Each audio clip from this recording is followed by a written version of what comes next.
How do I get out of paying alimony in Oklahoma? I'm Tulsa attorney James Worth, and that's the question that we're presented with today. How do I get out of paying alimony? Relatively simple question, so obviously we'll go with the super simple answer.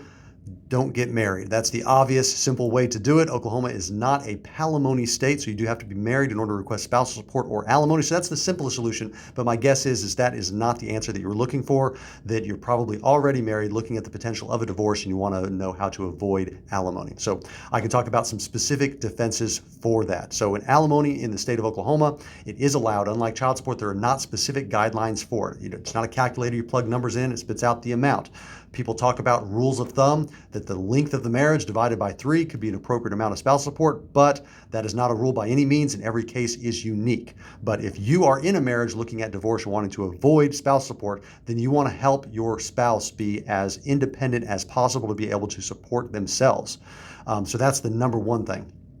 Another thing is that sometimes it may be advantageous to do property division in lieu of spousal support. So if there is a property that could be divided, that needs to be divided, and maybe has some income associated with it, that could be a good argument. You provide them that property as part of their property asset division, and then you say that given that they have that, they're no longer in need of spousal support. Proving need is one of the major things you have to do in order to have a spousal support order. The other one is you have to prove ability to pay. So if you do not have the ability to pay spousal support, then the court should not award spousal support. So you want to look at what the ability to pay is, what the need is, and you really want to look at what, in regards to the need, also the need has to be related to the marriage. So if the other party has a need for support, but that's the same need that they had prior to the marriage, then you've got a good argument that the need that they have for support is not related to the marriage. You should not be required to pay it. So if they're in the same position as when you found them, there could be a good argument there. However, if they gave up a career in order for you to pursue a career, and now years later they're in a much worse position than they would be in the job market, that can be grounds for spousal support. So you want to look at,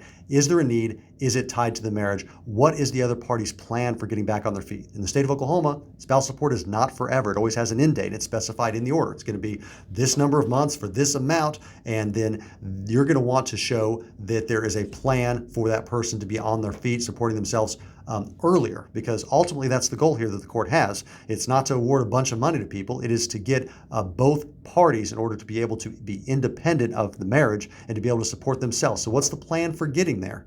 And if there's not an appropriate plan, that can be attacked from the party trying to avoid spousal support. Be like, this plan is not going to help them be independent. This is just going to put off the issue that they're going to have difficulty supporting themselves. So what is a good plan to get them to be independent? Maybe that means a shorter term of spousal support, but with other things involved.